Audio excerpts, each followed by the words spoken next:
ಕರಗಿಸೋ ಭೂಪಾಲೆ ಶಾಂತಿಯ ಮಂತ್ರ. ಇದು ಐತಿಹಾಸಿಕ ಜಾತ್ರೆ, ಮುದ್ರಮ್ಮ ದೇವಿ ಜಾತ್ರೆ.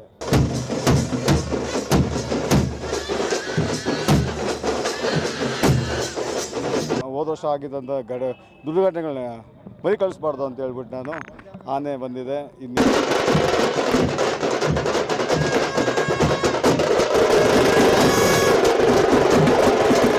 ತುಂಬ ಸಪೋರ್ಟಿವ್ ಆಗಿದ್ದಾರೆ ಅರಣ್ಯಾಧಿಕಾರಿಗಳಿಗೆ. ಅವರಿಗೆ ನಮ್ಮ ಗ್ರಾಮದ ಪರವಾಗಿ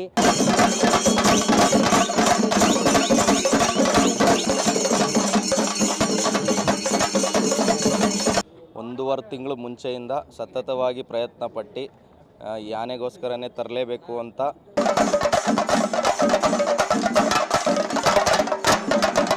ಮುದ್ರಮ್ಮ ತಾಯಿ ಇನ್ನೂ ಹೆಚ್ಚಿನ ಆರೋಗ್ಯ ಐಶ್ವರ್ಯ ಕೊಟ್ಟು ವಸಂತಣ್ಣಂಗೆ ನಾವು ಧನ್ಯವಾದಗಳು ಹೇಳ್ತೀವಿ.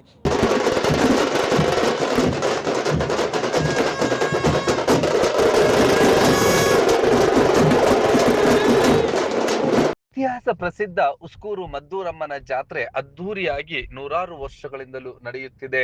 ಬೆಂಗಳೂರು ಎಷ್ಟೇ ಆಧುನಿಕತೆಯನ್ನ ಮೈಗೂಡಿಸಿಕೊಳ್ತಾ ಇದ್ರು ಕೂಡ ಇಲ್ಲಿನ ಸಂಸ್ಕೃತಿ, ಇಲ್ಲಿನ ನೆಲದ ಸೊಗಡು ಪ್ರತಿ ವರ್ಷವೂ ಕೂಡ ಜಾತ್ರೆಗಳಾಗ್ಬೋದು, ಹಬ್ಬಗಳ ಮೂಲಕ ಅದು ಪ್ರತಿಬಿಂಬಿಸುತ್ತೆ ಅನ್ನೋದ್ರಲ್ಲಿ ಎರಡು ಮಾತಿಲ್ಲ. ಅಂತಹದ್ದೇ ಒಂದು ಜಾತ್ರೆ.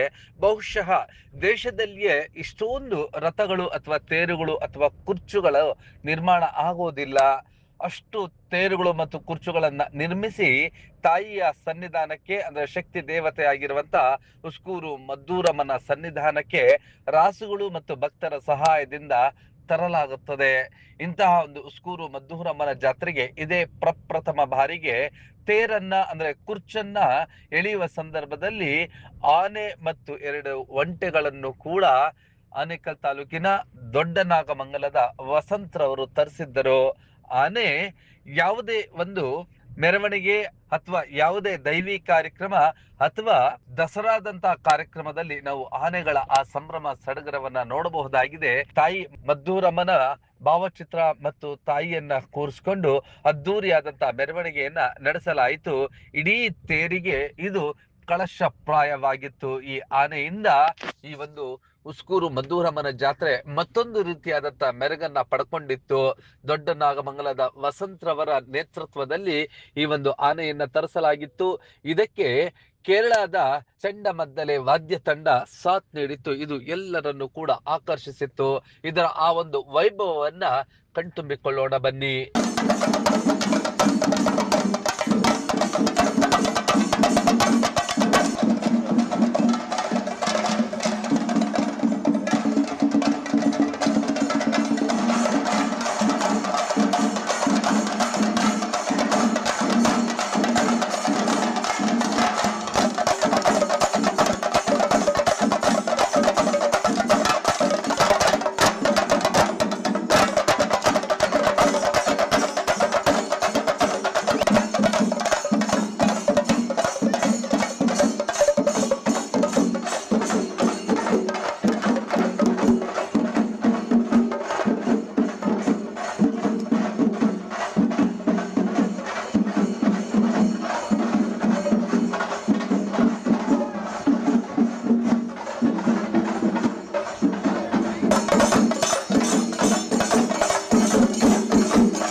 ಹೌದು, ಹೀಗೆ ದೊಡ್ಡ ನಾಗಮಂಗಲದಿಂದ ಉಸ್ಕೂರಿನವರೆಗೆ ರಾಜ ನಡಿಗೆಯಲ್ಲಿ ಈ ಒಂದು ಆನೆ ಹೆಜ್ಜೆಯನ್ನ ಹಾಕ್ತಾ ಇದ್ರೆ ಸುತ್ತಲೂ ಭಕ್ತರುಗಳು ಮದ್ದೂರಮ್ಮನಿಗೆ ಹುಗೆ ಹುಗೆ ಮದ್ದೂರಮ್ಮ ತಾಯಿಗೆ ಘೋಷಣೆಗಳನ್ನ ಹಾಕ್ತಾ ಇದ್ರು.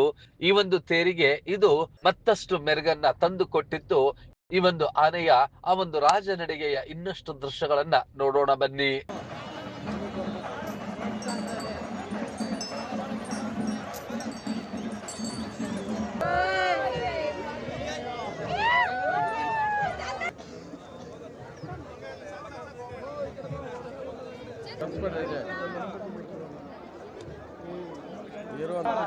ಮನೋಜ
ವಿಶೇಷವಾಗಿ ಈ ಒಂದು ಆನೆಗೆ ಅಲಂಕಾರವನ್ನ ಮಾಡಿ ಈ ಒಂದು ರಾಜ ನಡಿಗೆಯೊಂದಿಗೆ ಪ್ರಮುಖ ರಸ್ತೆಯಲ್ಲಿ ಗಾಂಭೀರ್ಯದಿಂದ ಹೆಜ್ಜೆಯನ್ನಾಗ್ತಾ ಇದ್ರೆ ಭಕ್ತರುಗಳು ಇದರ ಸುತ್ತಲೂ ಕೂಡ ರಕ್ಷಣೆಗಿದ್ದರು. ತಾಯಿ ಮದ್ದೂರಮ್ಮನ ಸನ್ನಿಧಾನಕ್ಕೆ ಆಗಮಿಸಿತ್ತು. ಇದರ ಇನ್ನಷ್ಟು ದೃಶ್ಯಗಳನ್ನ ನೋಡ್ತಾ ಈ ಸಂದರ್ಭದಲ್ಲಿ ಈ ಒಂದು ಆನೆಯನ್ನ ತರಿಸಿದ್ದಂತ ಈ ಕಾರ್ಯಕ್ರಮದ ರೂವಾರಿಯಾಗಿದ್ದಂತ ವಸಂತರವರು ನಿಮ್ಮ ಬ್ಲೂಮ್ ಟಿವಿಯೊಂದಿಗೆ ಮಾತನಾಡ್ತಾ ತಮ್ಮ ಸಂತಸವನ್ನ ಮತ್ತು ಈ ಆಲೋಚನೆಯ ಬಗ್ಗೆ ವಿವರಿಸಿದ್ದು ಹೀಗೆ. ಇದು ಐತಿಹಾಸಿಕ ಜಾತ್ರೆ, ಮದ್ದೂರಮ್ಮ ದೇವಿ ಜಾತ್ರೆ. ಇದಕ್ಕೆ 500 ವರ್ಷಗಳ ಇತಿಹಾಸ ಇದೆ. 500 ವರ್ಷದ ಇತಿಹಾಸ ಇದೆ. ಇದು ಪರಂಪರೆಯಾಗಿ ಬಂದಿದ್ದಂತಹ ಹಬ್ಬ. ಸುಮಾರು ಆವಾಗ ನನಗೆ ಗೊತ್ತಿರೋ ಪ್ರಕಾರ 100 ಊರುಗಳಿಂದ ಒಂದೇ ಥರ ರಥಗಳು ಸೇರ್ತಾ ಇತ್ತಂತೆ. ಈಗ ಕೊನೆ ಸರಿ ಅವಘಡಗಳಾದಾಗ ಆಗೋಯ್ತು. ಅದನ್ನು ಏನೋ ಎಲ್ಲ ಮಿಸ್ಟೇಕ್ ಆಗಿದೆ ಅಂತ ತಿಳ್ಕೊಂಡು ಕೆಲವು ಊರುಗಳೆಲ್ಲ ನಿಲ್ಲಿಸ್ಬಿಟ್ಟಿದ್ರು, ತೇರುಗಳು ಕಟ್ಟೋದನ್ನೆಲ್ಲ ನಿಲ್ಲಿಸ್ಬಿಟ್ಟಿದ್ರು.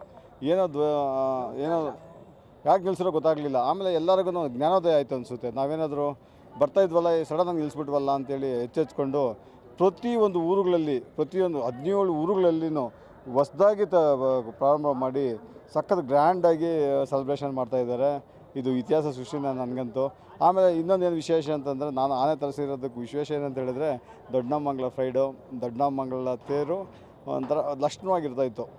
ಹಾಗಾಗಿ ನಮ್ಮ ತೇರನ್ನ ಹೈಲೈಟ್ ಮಾಡೋದಕ್ಕೋಸ್ಕರ, ಮತ್ತು ಅಂದರೆ ಅದು ಹೈಲೈಟ್ ಅನ್ನೋದಕ್ಕಿಂತ ಇದಾಯ್ತಲ್ವ, ಅವಘಡಗಳಾಯ್ತಲ್ಲ, ಹಾಗಾಗಿ ಅದು ಮುಂದೆಗಡೆ ಗಣೇಶನ ರೂಪ ಇರ್ತಕ್ಕಂಥ ಅದಕ್ಕೋಸ್ಕರ ಈ ನೆಕ್ಸ್ಟು ಇದು ಈ ಥರ ಹೋದ ವರ್ಷ ಆಗಿದ್ದಂಥ ದುರ್ಘಟನೆಗಳನ್ನ ಮರುಕಳಿಸ್ಬಾರ್ದು ಅಂತ ಹೇಳ್ಬಿಟ್ಟು ನಾನು ಆನೆ ಬಂದಿದೆ. ಇನ್ನು ಯಾವತ್ತೂ ಈ ಥರ ಹೋದ ವರ್ಷ ಆದಂಗೆ ಯಾವುದೇ ಕಾರಣಕ್ಕೂ ಯಾವಾಗಲೂ ಆಗಬಾರ್ದು ಅಂತೇಳಿ ಮದ್ದೂರಮ್ಮ ದೇವಿನ ಗಣೇಶನ ನೆನೆಸ್ಕೊಂಡು, ಇದು ಕೇರಳದ ಆನೆ. ಇದು ಅವರು ಕೇರಳದಲ್ಲಿ ಅವರು ನನಗೆ ಭರವಸೆ ಕೊಟ್ಟಿದ್ದರು. ಎಷ್ಟು ಜನ ಆದರೂ ಇರಲಿ, ಎಷ್ಟು ಕ್ರೌಡ್ ಆದರೂ ಇರಲಿ, ಏನೂ ಆಗಲ್ಲ ಅಂತೇಳಿ ಭರವಸೆ ಕೊಟ್ಟಿರೋ ಅವರು ಹೇಳಿದರು. ಹಾಗಾಗಿ ಆಮೇಲೆ ನಾವು ಅಲ್ಲೆಲ್ಲ ನೋಡ್ಕೊಂಡು ಅವರು ಸಾಕಷ್ಟು ಸಹಕಾರ ಕೊಟ್ಟರು. ಆಮೇಲೆ ನಮಗೆ ಇವರು ಇದ್ದಾರಲ್ಲ, ಅರಣ್ಯ ಅಧಿಕಾರಿಗಳು ಮತ್ತು ಹಾಗೂ ಡಾಕ್ಟರ್ ಶ್ರೀಧರ್ ಸರು ಮತ್ತು ಡಾಕ್ಟರ್ ಕಿರಣ್ ಸರು, ಅವ್ರ ನೇತೃತ್ವದಲ್ಲಿ ಇದು ಸಾಗಿ ಬಂತು. ಅವ್ರಿಗೆ ಈ ಸಂದರ್ಭದಲ್ಲಿ ಅವರಿಬ್ಬರಿಗೂ ಕೃತಜ್ಞತೆ ಸಲ್ಲಿಸ್ತೀನಿ. ಆಮೇಲೆ ಇಲ್ಲಿರೋ ಸ್ಟಾಫ್ಸು ಮತ್ತು ಅವರು ನೆನ್ನೆ ಬಂದರು. ಅವರಿಗೆ ವಿಶೇಷವಾಗಿ ಇದನ್ನು ಅರಿವು ಮಾಡಿಕೊಟ್ಟ ನನ್ನ ಸ್ನೇಹಿತ ಅಖಿಲೇಶು, ಮೂರ್ತಿ, ಅಪ್ಪಿ, ಆಮೇಲೆ ನನ್ನ ಜೊತೆ ಇರ್ತಕ್ಕಂಥ ಶಿವಾನಂದ, ನಾಗರಾಜಣ್ಣ, ಆಮೇಲೆ ಇದೆಲ್ಲ ಮೀಡಿಯಾಗಳಿಗೆಲ್ಲ ಕಾರಣ ಕಿಶೋರ್ ಆಗ್ತಾನೆ. ತುಂಬಾ ಹೈಲೈಟ್ ಮಾಡಿ ಎಲ್ಲರ ಜನಗಳಿಗೂ ತಲುಪೋ ಥರ ಮಾಡಿದವನು. ಹೀಗೆ ಈ ಒಂದು ಕಾರ್ಯಕ್ರಮಕ್ಕೆ ಮೆರುಗನ್ನ ತಂದು ಕೊಟ್ಟಿದ್ದಂತಹ ಈ ಒಂದು ಜಂಬೂ ಸವಾರಿ ಅಂತಲೇ ಹೇಳಬೇಕು. ಇದು ಈ ಒಂದು ಕಾರ್ಯಕ್ರಮ ಇದೇ ಪ್ರಪ್ರಥಮ ಬಾರಿಗೆ ಉಸ್ಕೂರು ಮದ್ದೂರಮ್ಮನ ಜಾತ್ರೆಗೆ ತರಿಸಲಾಗಿತ್ತು. ಇದೊಂದು ಆಕರ್ಷಣೀಯ ಮೆರವಣಿಗೆ ಆಗಿತ್ತು ಅಂದ್ರೆ ತಪ್ಪಾಗಲಾರದು. ಈ ಸಂದರ್ಭದಲ್ಲಿ ಇನ್ನಷ್ಟು ಭಕ್ತರು ತಮ್ಮ ಸಂತಸವನ್ನ ಹಂಚಿಕೊಂಡಿದ್ದು ಹೀಗೆ. ಬಟ್ ವಸಂತಕುಮಾರ್ ಅವ್ರು ಮನಸ್ಸು ಮಾಡಿದ್ರೆ ಬೇಕಾದ್ರೆ ಏನು ಬೇಕಾದ್ ಮಾಡ್ಬೋದು ಅನ್ನೋದು ಇದು ನಿದರ್ಶನ. ಹಾಗೆ ನನಗೆ ಆ್ಯಕ್ಚುಲ್ ಅಂತಂದು ಏನಂತ ಹೆಮ್ಮೆ ಅನಿಸ್ತಾ ಇದೆ ಅಂತಂದರೆ, ನಮಗೆ ಈ ಥರ ಇಷ್ಟು ಸಹಕಾರ ಕೊಟ್ಟಂಥ ಅರಣ್ಯಾಧಿಕಾರಿಗಳು ಆ್ಯಕ್ಚುಲ್ ಅಂತಂದರೆ ಶ್ರೀಧರ್ ಸರು, ಆಮೇಲೆ ಸಿಬ್ಬಂದಿ ವರ್ಗ, ಅವರ ಕೃತಜ್ಞತೆ, ಅವರು ಸಹಾಯನ ನಾವು ಯಾವತ್ತೂ ಮರೆಯೋದಿಲ್ಲ. ಹಾಗೆ ಡಾಕ್ಟರ್ ಕಿರಣ್ ಸರ್ ಆ್ಯಕ್ಚುಲ್ ಅಂತಂದು ಅವರು ಅಷ್ಟೇ ತುಂಬ ಸಪೋರ್ಟಿವ್ ಆಗಿ ತುಂಬ ಇದು ಮಾಡಿಕೊಟ್ರು, ಆ್ಯಕ್ಚುಲ್ ಅಂತ ಅವಕಾಶ ಮಾಡಿಕೊಟ್ರು. ಇಲ್ಲಿವರೆಗೂ ಬರೋದಕ್ಕೆ ಆ್ಯಕ್ಚುಲಿ ಇದ್ದಿದ್ದು ಪರ್ಮಿಷನ್ ನಮ್ಗೆ ಯೂಶಲಾಗಿ ಒಂದು 2 ಕಿಲೋಮೀಟರ್ಸ್ ಅಂತ ಹೇಳಿದ್ರು. ನಾವು ಅವ್ರಿಗೆ ಹೇಳಿದ್ವಿ ಆ್ಯಕ್ಚುಲಿ ಅಂತಂದರೆ ಪರವಾಗಿಲ್ಲ ಇನ್ನೊಂದು ಸ್ವಲ್ಪ ಅಂತಂದಿದ್ದ ತಕ್ಷಣ ತುಂಬ ಸಪೋರ್ಟಿವ್ ಆಗಿ ಕೋಆಪ್ರೇಟ್ ಮಾಡಿದ್ರು. ನಾನು ಅಂದ್ಕೊಂಡಿರೋ ಯೂಶಲಾಗಿ ಸರ್ಕಾರಿ ನೌಕರರು ಅಂತಂದರೆ ನಮಗೊಂಥರ ಇಲ್ಲ ಭಯ ಅನಿಸ್ತಾಯಿತ್ತು. ಅವರು ನಮ್ಗೆ ಆ್ಯಕ್ಚುಲಿ ಎಷ್ಟು ಸಪೋರ್ಟಿವ್ ಆಗಿದ್ದರು ಅಂದರೆ, ಒಂದು ಆಫೀಸ್ಗೆ ಹೋದಾಗ ಇವ್ರು ಹೆಂಗೆ ಅಂತಂದರೆ, ಯೂಶಲಾಗಿ ಇವಾಗ ನಾವು ಪೊಲೀಸ್ ಸ್ಟೇಷನಲ್ಲಿ ಹೋದಾಗ ಅವರು ದಿನ ಬೆಳಗಾದರೆ ನಮ್ಮ ಸಾರ್ವಜನಿಕರು ನೋಡ್ತಾರೆ, ಬಟ್ ಅರಣ್ಯಾಧಿಕಾರಿಗಳು ಸಾರ್ವಜನಿಕರು ನೋಡಲ್ಲ. ಅವರು ಎಷ್ಟು ಕೋಆಪ್ರೇಟಿವ್ ಅಂದರೆ, ಹೋಗಿದ ತಕ್ಷಣ ಆಫೀಸ್ಗೆ ಬನ್ನಿ ಕೂತ್ಕೊಳ್ಳಿ ಅಂತ ಮಾತಾಡ್ತಾಯಿದ್ರು. ನಾನು ಹೇಳೋದಿಷ್ಟೇ, ಸಾರ್ವಜನಿಕರಲ್ಲಿ ಅವ್ರು ತುಂಬ ಸಪೋರ್ಟಿವ್ ಆಗಿದ್ದಾರೆ ಅರಣ್ಯಾಧಿಕಾರಿಗಳಿಗೆ. ಅವರಿಗೆ ನಮ್ಮ ಗ್ರಾಮದ ಪರವಾಗಿ, ಸುತ್ತೂರು ಜನಗಳ ಪರವಾಗಿ ಮತ್ತು ವಸಂತಕುಮಾರ್ ಅವ್ರ ಪರವಾಗಿ ಕೃತಜ್ಞತೆನ ಸಲ್ಲಿಸ್ತೀನಿ. ಇದೇ ಫಸ್ಟ್ ಅನ್ಕೊತೀನಿ ನಾನು ಈ ಜಾತ್ರೆಗೆ, ಉಸ್ಕೂರು ಜಾತ್ರೆಗೆ ಆನೆ ಕರೆಸಿರೋದು.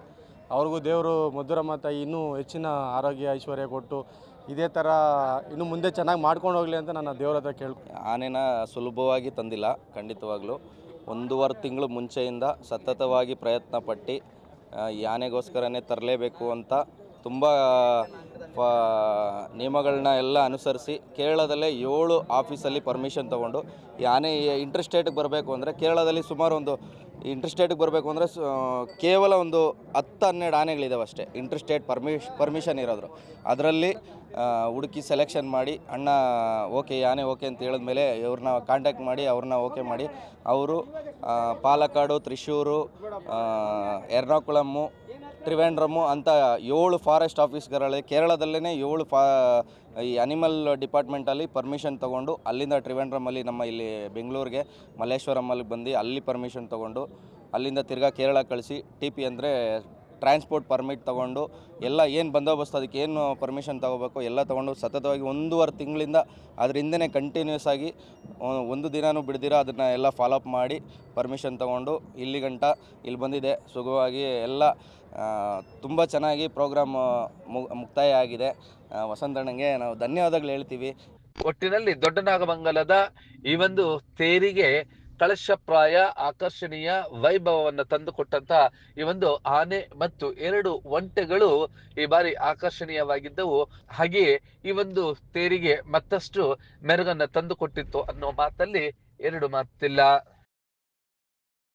ನೀವು ಈ ಕೂಡ ಎಲ್ಲ ನಮ್ಮ ಚಾನಲ್ಗೆ ಸಬ್ಸ್ಕ್ರೈಬ್ ಆಗಿಲ್ಲ ಅಂದರೆ ಸಬ್ಸ್ಕ್ರೈಬ್ ಬಟನನ್ನು ಕ್ಲಿಕ್ ಮಾಡಿ, ಪಕ್ಕದಲ್ಲಿರೋ ಬೆಲ್ ಐಕನನ್ನು ಕ್ಲಿಕ್ ಮಾಡಿ. ನಾವು ಅಪ್ಲೋಡ್ ಮಾಡುವಂತಹ ವೀಡಿಯೋಸ್ ನಿಮಗೆ ನೋಟಿಫಿಕೇಶನ್ ಬರುತ್ತೆ.